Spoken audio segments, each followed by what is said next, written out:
All right, so just a little clip on thought, which makes me think of Douglas Adams and Big Thought. You know, the computer that was going Think to big. have big thoughts. Yeah. And so the thought that I had the other day, and it's occurred to me for a couple of years. I've been chewing on this one, and sometimes thoughts do that. You chew on them You like have little the answer to compartments. 42?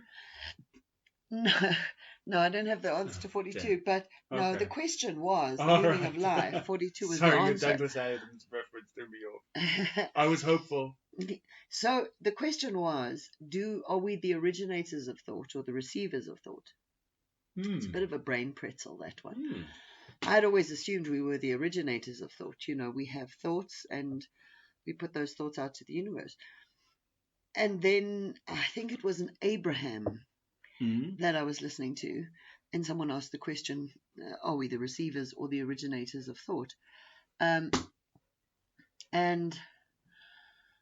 I think Abraham's answer was both, in that there are very few thoughts that have not been thought, that are not floating out there in the cosmos, and that are fairies. And for anyone who doesn't know that reference, fairies meaning ancestors, people who've gone before, people on the other side, the thems out there, or in other words, the concourse, souls that are on their way to the source of light in some form or another, and either hint or feed us information, respond to our prayers, feed us information, help us out.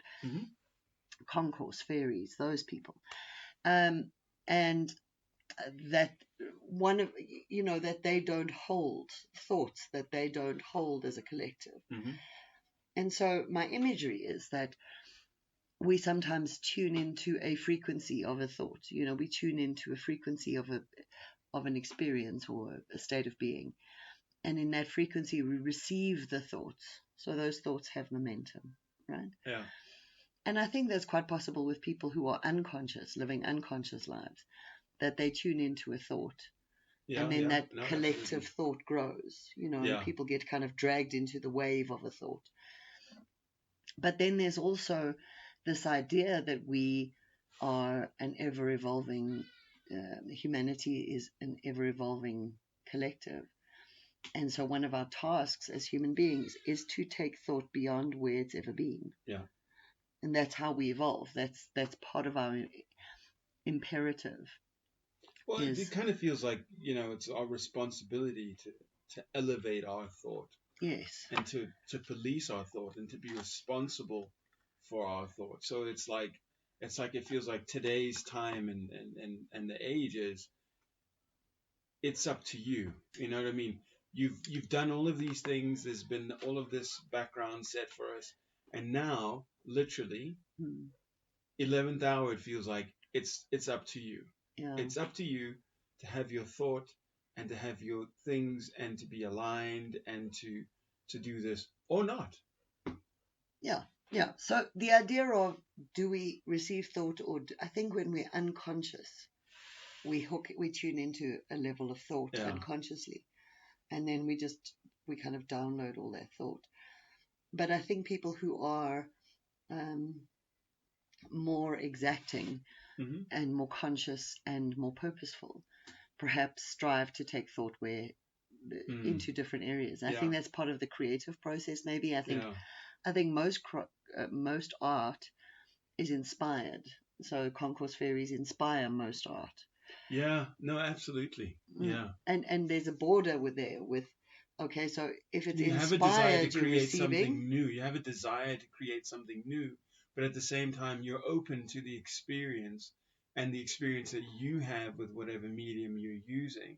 So then it becomes kind of like a blending of things, of things where you're receiving and you're creating, you're adding beyond. A little bit of your own and pushing a little bit of beyond, and it pushes you as a creative person to try and dig deep. And I think it's not really what comes out, it's the process that's the gems. Sure. I think somehow on a certain level, when we take thought about a certain topic, you generally have to have researched that topic quite extensively to take thought beyond where it's been before. But you've done some investigation, you've looked at it, you've seen where it's gone, where it hasn't gone, you've applied it to yourself. There's a whole bunch of stuff that you need to do before all of that. And it kind of reminds me of, growing up, we heard a lot about, oh, the Greek philosophers, oh, the Greek philosophers, oh, the Greek philosophers. I heard that so many times. If it's a kid, a Greek philosopher, to walk into the room, we'd have a serious problem, because listen, I'm tired of hearing about you, buddy. But what they would do is they would sit down and they would think and have discussions and come together and listen to differences of opinions. And they had this whole process. Isn't that amazing? Process that's now gone. Isn't that amazing? It's gone. Philosophy. Someone was saying in a group the other day, they were asking, what job could you do with a philosophy degree these days? And it's almost as if philosophizing has almost become extinct.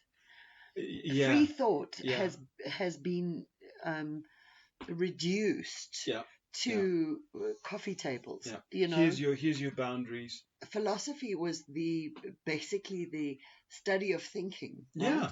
And in this age, with thinking being so narrowed down and so curtailed. See, but that's the point, is when I was growing up, it was a big thing. It was super annoying. Everyone would talk about it. Everyone would talk about them and praise them above, oh, you're a bit of an idiot. You don't think like this. And then growing up, watching that whole thing disappear and looking at it now and listening to what you're saying, it's like, oh, what, we're not supposed to think now? Oh, it would be so amazing to go back.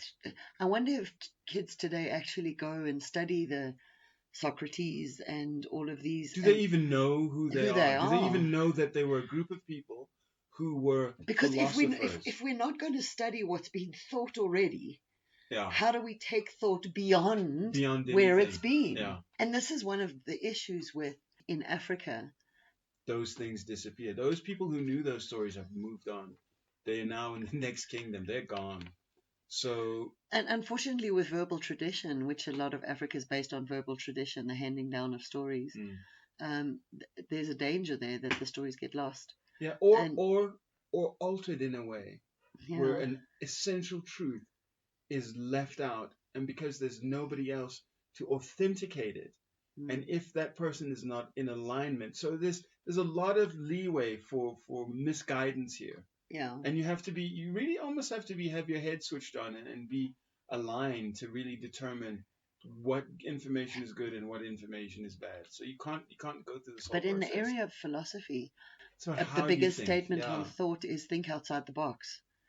There is no box. They don't even understand what that is. It's like taking thought beyond where it has been. Can you think inside the box? Can you think? You're trying to tell me not to think outside the box, but can you even think inside the box? Well, I think so. When you've been trained through tertiary institutions to follow a path of thought or to think in 90-degree angles, a lot of tertiary education these days is brainwashing. It's creating stamps of people. And that's why we find in industries where a lot of tertiary education is demanded, a lot of perpetuation of the old.